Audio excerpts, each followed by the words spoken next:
Good morning, everybody. Thank you very much for being here for the squad announcement press conference for the Jamaica Senior Women's National Team as we get set to take on South Africa in two friendly internationals at the Montego Bay Sports Complex in St. James, Jamaica. This will be the first time we're having friendlies for a senior women's national team since November 2022 when we took on Paraguay in a pair of games, one in Montego Bay and one in Kingston. But of course, the first time we're welcoming our girls back home since the Olympic playing against Canada, which was September of last year. As we know, next year, 2025, is a very busy year for various national teams when it comes to under 17 in both genders, under 20 for the women, the senior men in terms of World Cup qualifying and other assignments. And then also our senior women's national team, the Reggae girls, as well, as they commence World Cup qualifying for the 2027 World Cup, which will be staged in Brazil. CONCACAF has the same number of slot allocation as the 2023 tournament, four automatic tickets, and two teams will head to the Intercontinental playoffs. So to commence proceedings, what we're going to do is have a few opening remarks from head coach of the Jamaica Senior Women's National Team, Coach Hubert Busby, and then we will get right to the squad. So, Coach Busby, good morning to you. Hope you're doing well. We look forward to hearing from you in terms of recap of the camp in France and what the last 3.5 weeks have been for you. So, Coach Busby, you can unmute and go right ahead. Thank you very much for being here. Thanks, Simon. Good morning, everyone. Appreciate you taking the time out of your busy schedules to join us here this morning. As Simon alluded to, we're very excited to have the girls back on home soil in front of their adoring fans and supporters. Before we speak a little bit more about the upcoming games, just want to touch base regarding the France match. Obviously, it was a short camp, 6 days, and it wasn't the result we would have wanted. But there was a lot of learnings and positives to take away from the camp, especially in the growth areas about some of the things we're trying to do, in terms of playing out of the back and trying to keep possession a bit more. Not all the things that we tried obviously came off, but post-analysis, I think there were some really good positive points that to take away, and areas and players who I thought we did really well on the night. Obviously, still a lot of growth areas and things that we really need to work on, and really need to ensure that we're cutting down on, the individual mistakes at crucial times, improving our decision making at the crucial times because, the game, football is a game of moments, and there's moments in that post analysis where, again, at this level, you go down one end, it's a 3 versus 3 and we have an opportunity to finish and we don't. And within, 10, 15 minutes, you can find the ball in the back of your own net. So, those are the crucial moments that we really need to work on to be better going forward. And again, with that said, we were able to integrate some new players into the squad, into the group. I thought those players who came in who kind of made their debuts and did some things, did really well. But more importantly, was really pleased in terms of how they integrated into the group away from the field as well. Because as we know, that's really important, keeping that positive team culture, and for the players being, not just accepting, but obviously understanding that it is a competitive environment and new players will continue to come in. But we're all working towards the same goal. We're all working towards the same aim. And that obviously is to get our ticket booked to the World Cup in Brazil in 2027. So outside of that, planning, literally started right after that. I flew up to England immediately after that camp. Coach Dion Burton and I went to the South Africa-England game. It was still within the window in Coventry. And we were able to, we were hosted by the English FA. We were able to go and watch England versus South Africa. As we know, it's great to be able to watch games on film and Wisecout, but there's nothing that beats watching a game in person. South Africa was a very, very formidable opponent. They gave England a very good go on the night, and in some cases, probably should have done a lot better in front of their own goal, in front of the opposition goal. But it's going to be a good game. They're a well-coached team. Obviously, their coach has been around for a while. I'll speak about that a little bit later on, but we're able to evaluate them in that environment. So it was good to see. While I was there, continued to meet with some clubs, some agents, prospective players, and meeting with clubs to ensure that, in this sort of day and age now, as we know, that the hot topic right now is player load and player management. So it's really important that the clubs know from their perspective that when players are coming into our environment, they're well looked after, their well-being, in terms of the load management, in terms of the data that we provide them. So we've got a lot of positive feedback from the clubs. They're really happy the way that we communicate with them and our high performance staff and our medical staff. So we're doing a lot of work away to make sure that we're monitoring those players. In that time, we are evaluating players on a weekly basis. We have 62 players in that pool. Of that, more than half of that, or close to that rather, are players currently playing the NCAA system. As most of you know, the NCAA, the National Collegiate Association in America, they're not obliged to release players during the FIFA window. So that's why some of those players haven't come in. And to be fair to those players, they're right in the midst of a championship season. As well as that, they've got school to really contend with. And so we try not to, unless there's a prior arrangement with the colleges, we try not to really bring them in and allow for them to focus on their schoolwork and play. But we've been monitoring those players, and some of them are doing really, really well. A lot of them are in their championship right now, so we look forward to watching them in the next couple of weeks and obviously integrating them into the group as well. The other stuff we've been doing, which is really, really important, is the idea of the integration amongst all teams. So a couple of weeks ago, I was out with the U20s with Coach Bradford, evaluating them, working closely with the U17 coach Letman as well. So there's a lot of dialogue on a weekly basis in terms of the evaluation and integration of players and matriculating of players throughout the system. And that'll prove to be beneficial going forward down the line, as well as having open dialogue with obviously the technical committee and the technical director and the head of the technical committee as well, to make sure everyone's on the same page in terms of what we're trying to do going forward. And then lastly, it's been great to really kind of work and spend some time with Coach McLaren and his staff as well, which has been really positive. And again, how there's some commonality and the need for commonality amongst our programs and all the things that we're looking to do.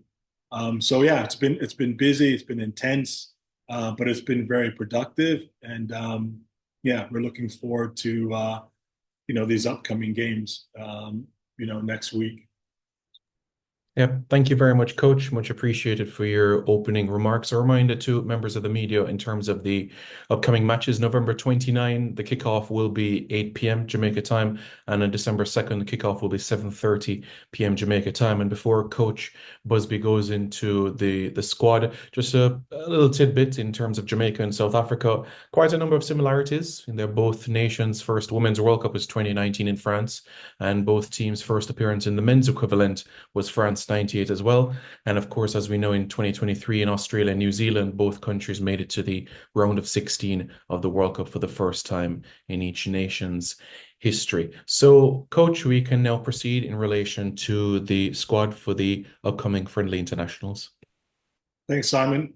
So squad for these upcoming games will consist of Rebecca Spencer, Leah Brooks, Siobhan Wilson, Allison Swaby, Conyers Plummer, Naya Cardoza, Diane Sampson, Chantel Swaby, Atlanta Primus, Destiny Powell, Peyton McNamara, Jade Bailey, Drew Spence, Denisha Batwood, Sade Adamalukum, Paige Bailey Gale, Kadisha Bunny Shaw, Kayla McKenna, Davia Richards, Jody Brown, Shania Hales, Tiffany Cameron, and Chanel Buckley.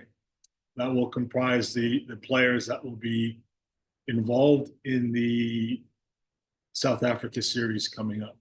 So if there's any questions at this time, I'll be happy to answer them. Yeah, thank you very much, Coach. Much appreciated there. And for persons that are here with us on Zoom, it's the graphic is on your screen as well, so that you can be able to take a look at it as well. As usual, please raise your hand, and after myself indicating you, then you can be able to unmute and ask Coach Busby your questions. All right, so you may proceed to raise your hand via Zoom, and then once you're identified, then you can unmute so that you can be able to pose a question. So thank you very much for your cooperation. So you may continue, you may go ahead now, raise your hand, and we can commence the question and answer portion of the squad announcement press conference. Okay, let's hear from Bryce from the Jamaica Gleaner. Good morning, Bryce. Go ahead. Good morning, Simon, and good morning, Coach, as well. Something I've noticed that you've done since your time here is that there's always been a consistent presence of young players in the squad, the likes of Laya Brooks or Destiny Powell, Davia Richards. How important is it that these players are able to get the experience with the senior team as well as possibly get minutes on the field in in in regards to keeping the program for a long term? Yeah, I mean it's a great question, and you're spot on. It's really important. The one thing that, like I said, I'm tasked with, my responsibility is to get this team to the 2027 World Cup. But with that said, we want to ensure that we're going to every single World Cup afterwards. So it's not about having an eye on the 2020-31. It's about integrating young talented players into the group to see where they are, keep the group fresh, challenge the group, keep it competitive, but also to ensure that with the success that we've had, and the average age I believe is about 26 years of age, so they'll probably be about 28 going forward. We always have to make sure that there is rooms for young talented players to make their way through. We've seen how important it is on both genders, and it's really important for us to go kind of moving forward so that these players are given a chance, especially the young ones, not just about being national team players, but understanding what it means to be a pro. And I think in terms of a lot of our young local players are coming through, we're still working hard to do we can to professionalize our Women's Premier League, professionalize some of the academies and professional development programs that are on the island. But for them to integrate and be around the likes of a Bunny Shaw, or a Drew Spence, or a Kanya Plummer, or a Jody Brown, Denisha Blackwood. It's so vitally important because those are their role models. They understand, they role model the most in terms of what that means to be a pro, and all the other things that are taking place, all the other learnings that they're getting, the nuances, the things that they're picking up. So vitally important to have them in the program. So yes, it's deliberate, and obviously we're looking to do some more of that going forward.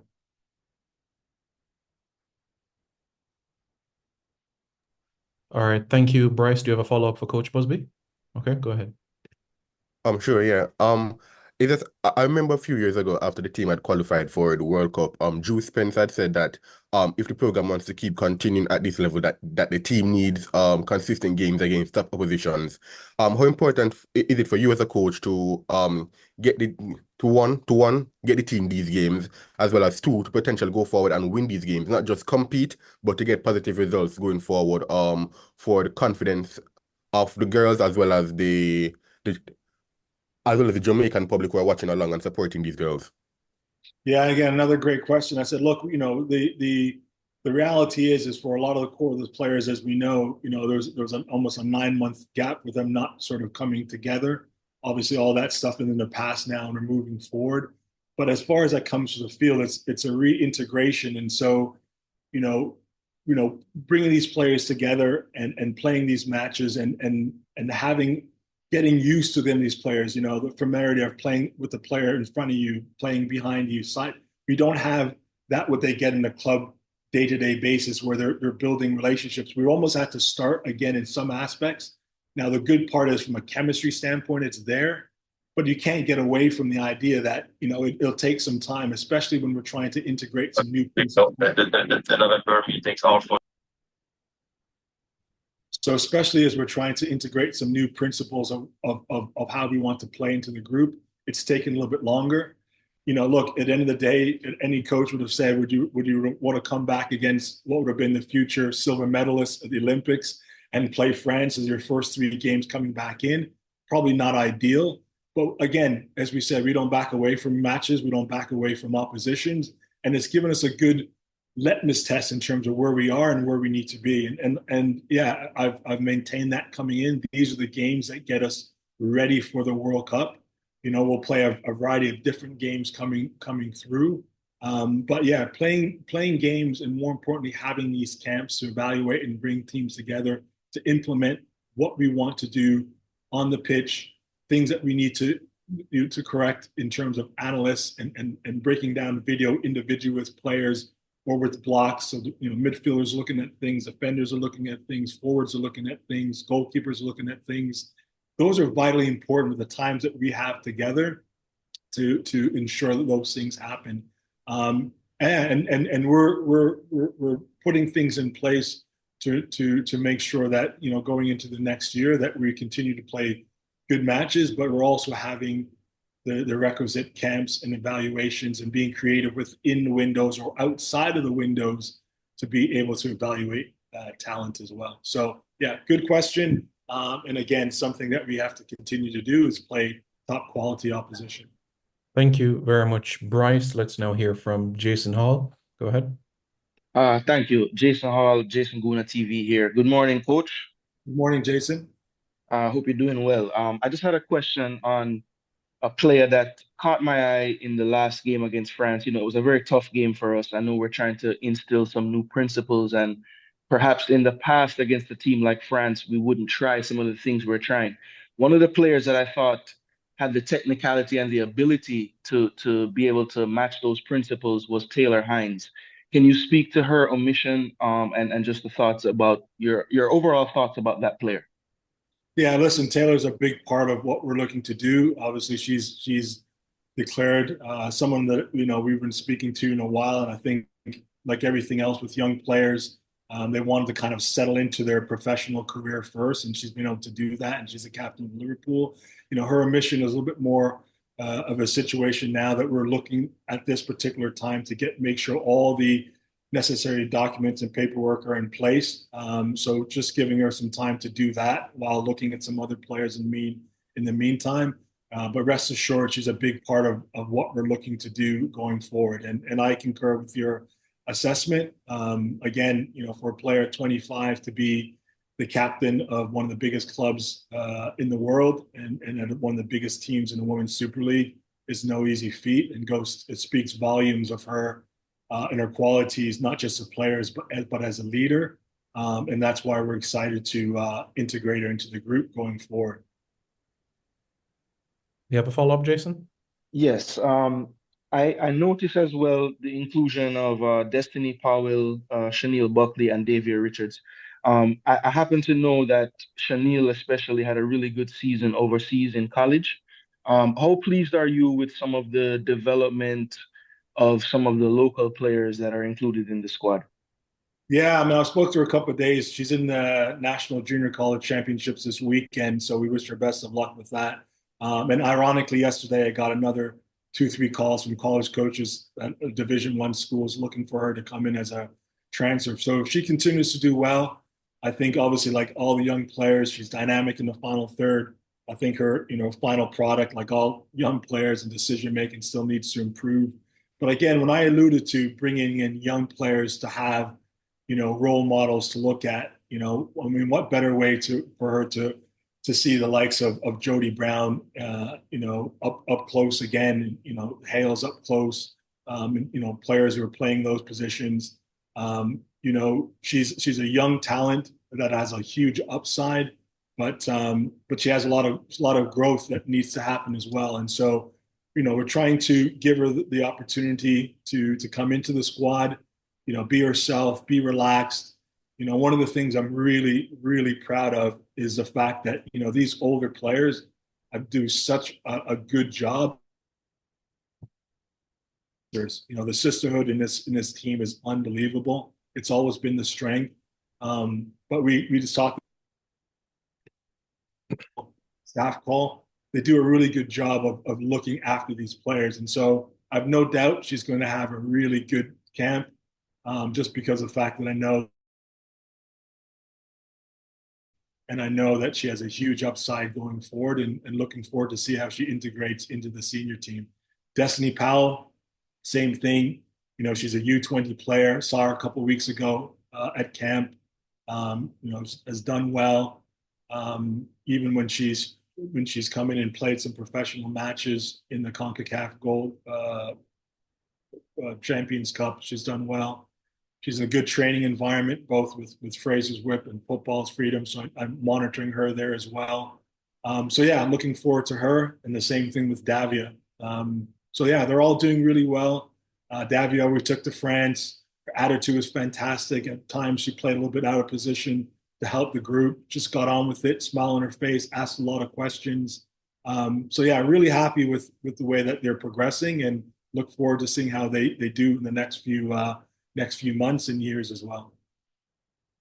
Thank you very much, Jason. Much appreciated. Any more questions, please raise your hand, and then after you're identified, you can unmute. So we've heard from Bryce, we've heard from Jason. Anyone else? You can raise your hand now. All right, let's hear from CC Sports Lab. You may go ahead. Good morning, Coach. Thanks for having me here. Question, Coach. With regards to the squad, I realize that there's a balance between the midfield, forwards, and defenders, 7 players each. Can you elaborate on why you chose to go with 2 goalkeepers instead of 3? Well, we just, in terms of availability, I think the most important thing is there's some young goalkeepers coming through. One's in college. They didn't necessarily get the minutes that they needed to get, that I felt were the prerequisite coming in. I think if we're going to be consistent with our messaging about players who are in form as one of the criteria, players who are playing for the most part consistent, or they're in really good environments, I think that was one. Obviously, Sydney Schneider had personal reasons, or she would have been in. There's a couple other young players, goalkeepers that we're looking at, but just again through college can't quite make it. So that's the reason why for the goalkeeping side. And then the good thing is within that squad, defenders, midfielders, forwards, there's a lot of versatility. Players can play in multiple positions. Denisha can play in the back. She can play in the front line. Tiffany did the same thing. Diane Sampson does the same thing. Paige Bailey-Gale can do some of those things. So there's versatility in that. It allows for us to be a little bit flexible going into both games, and especially if we want to. And it was done so deliberately. But yeah, we look forward to seeing those players come in. But yeah, there's a little bit, I'd say, method to the madness, but there's some rationale. So it's a good question you ask, and that's sort of the reason why we kind of balance it out that way as well. Do you have a follow-up, CC? Go ahead.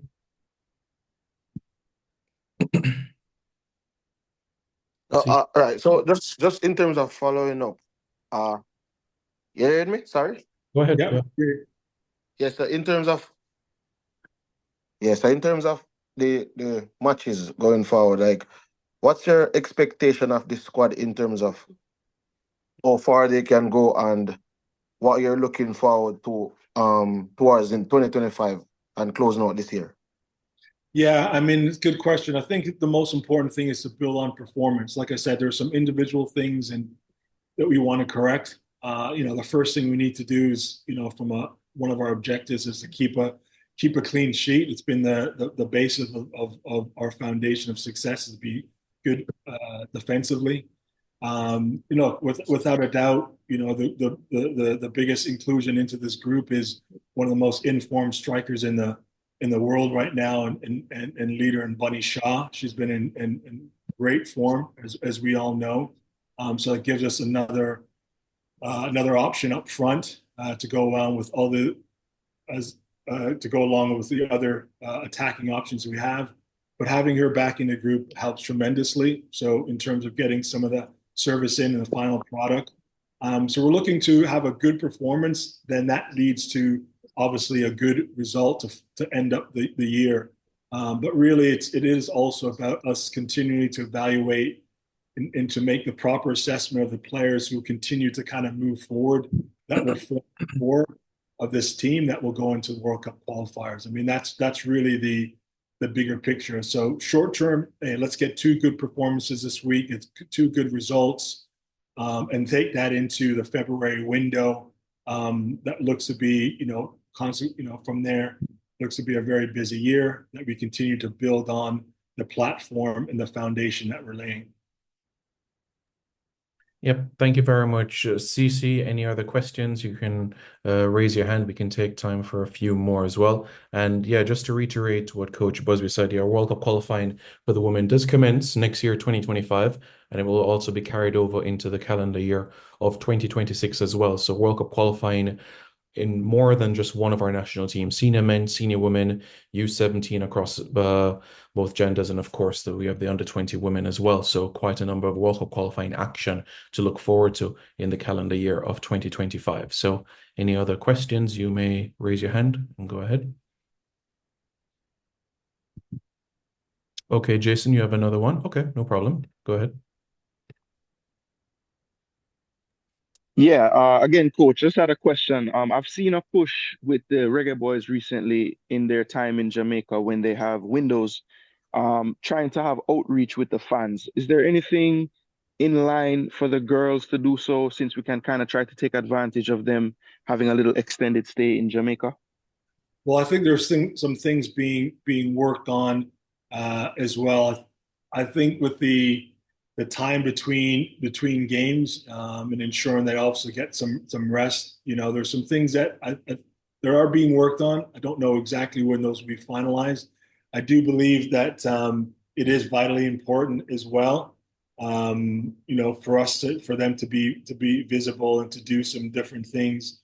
And with that said, it's important through a long season for them to be able to also, take some opportunity to kind of recharge and reset. So again, some of the things are being worked on. I think they'll probably be announced soon. But I also think it's also important outside of that. I think what's vitally important is for us to continue to have more matches when we can and when possible in Jamaica, so that, not just Montego Bay, but obviously, in Kingston, and to do some different things over a long period of time. So it's really important that we continue to bring, these role models to the communities to these players, because we're here not just to inspire and unite us as a country, in terms of our sporting, but definitely to inspire the next generation of players, to carry or pass on the torch to the next generation of players coming through as well. So yeah, vitally important, and hopefully we'll get some things done this window. If not, definitely the next. Okay, we have time for one more question. Jason, do you want to take that, or if somebody else, please raise your hand. We can take one more question to wrap up this press conference for this morning. All right, we'll take CC. You can take the last question. Go ahead. So, coach, I noticed you said in terms of having some of the more informed strikers in our squad, and I think goal scoring has been a problem for the team in the past couple of games. Plus, goal leaking, we have leaked quite a number of goals. In terms of going forward, we see you have 7 defenders, and as in the attack is balanced across defenders, midfielders, forwards. How do you plan to address that issue? Yeah, I think it's really about, if you look back at the game, and again, I talk about moments. If you look at the 3 goals in the last particular game that we conceded, in terms of, there's things about our shape that I thought weren't great at moments, but there are individual errors that kind of led to the goal. And that's about focus. That's about a little bit of form. So making sure that, we recognize those key moments, those danger times where we really need to be switched on. That we, as I alluded to before, one of the main objectives coming in is to keep our clean sheet and to get back to the foundation of making sure that we are solid. So that's vitally important as well. But yeah, it's about making sure that the players understand our distances between the front line, our back line are really compact in and out of possession. Making sure that the players are understanding their roles and responsibilities when we are defending and how we look to transition into attack. And again, that we'll have some more time to do that. It's a little bit difficult when you're already on match day -3 by the time you arrive. The first day is recovery day, and then trying to implement some of those things based on what you see in France and based on some of the things that we want to do. And again, those aren't excuses. That's just the reality. And it goes back to what we're saying all along: is making sure that we're spending some more time together, making sure that players clearly understand their roles and responsibilities. And if they don't, if the onus is on us as coaches to get those points across and to make sure that the messages that we're being delivered are taking in the right context so that they can go out there and perform accordingly. So yeah, valid points. Things that we've addressed, like I said, in the post-analysis, things that we're looking to address, things in terms of their IDPs. So when they leave camp, these are the things in terms of reflections that you need to take, not just when you're with us. I think one of the things that we're really trying to say to some of our players are, if you're playing regularly and you're doing those things, how do you take some of the principles that we're trying to do into your club environment? The aggression defensively, cutting out some of the mistakes, making sure that you're switched on at all times, trying to support them with feedback. Sometimes when they ask and call us about things they've saw in their club environment, we try to help them as well. Those things are vitally important, and challenging them to, in some cases, we're not getting the minutes they need, is to challenge them to push their way to get more minutes, even with their club environment, and provide whatever support we can there. So yeah, it's a holistic approach to helping them. They're professional players, but in terms of some of the young ones have just broken through, we have to help them in their club environment, because if they're doing well as well, they come into our environment in better form, full of confidence, and that as well. So everything is under consideration. All those details are being looked at. But again, another valid point, and things that we're looking to address each and every camp and on a weekly basis when they reach out for any sort of feedback that we can give them. Thank you, CC. We have David Williams. You can ask the last question this morning. Go ahead, David. Good morning. Morning, coach, and thanks for having me. Coach, I'm seeing here it's saying that it's 17 games without a win. How important is this opportunity to try and get a positive result for the girls, seeing that this is a whole lot of games without actually getting a victory? Yeah, we're not looking back. I think there's a lot of different reasons for that. That again, I think most of us understand and can appreciate. At the back of September, we're going back to literally to the World Cup. So we understand that. But again, it's, when you start looking at wins, it's my job and our job is to win matches. So let's get that out of the way. We're here to win matches, but we're here also to win the most important matches. And every match is important heading up to it. Every opportunity for us to get better and to improve on the performance needs to be taken into account. It's like another. So I said, it's not about the 17 matches, it's about what's the next match. What can we do in terms of the next match? As I sort of alluded to, coming back in to play Brazil, that went on to win the silver medal in the Olympics, and play France. Those are two top 10 oppositions in the world. And think what that means like in global football. But with all that said, we are going to take those matches, and it's better than playing those matches than playing a team that is, ranked 100th in the world. And, we win those matches and the questions aren't being asked because we've won matches and we've eliminated that losing streak, but have you really seen or gotten what we needed to get out of those matches in terms of our baseline, right? Like, where are we at? And these 3 matches has given us a really good indication of things that really where we at in terms of how we need to get implement a lot of different things from a playing perspective. So yeah, to your point, look, no one wants to have everyone wants to end this losing streak, but with everything, it also has to be brought into context. And bringing that into context means that means that we would have to go back and look at some things that we don't necessarily want to speak about during some times. And we want to talk really about where we are now and where we want to go. So our goal is, yes, we're going to go out there to win matches. That's the objective, is to win these 2 matches. But really, it's about us ensuring that the performances are better than the last ones that we had. All right, thank you, David. Tyrone Davis, go ahead. Yes, good morning, Coach. Thank you, Simon, for having me.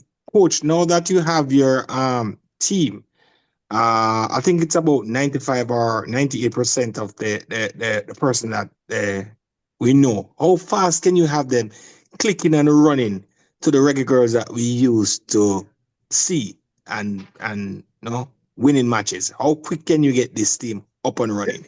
Yeah, that's the objective. Each and every, again, I know everything is end focus, but again, it's about, I sound a little bit of a broken record. It's about getting a group back in. So these 2 games, the more games we play, the more matches we have together, the more that we can get them back to the speed and to the level that we know.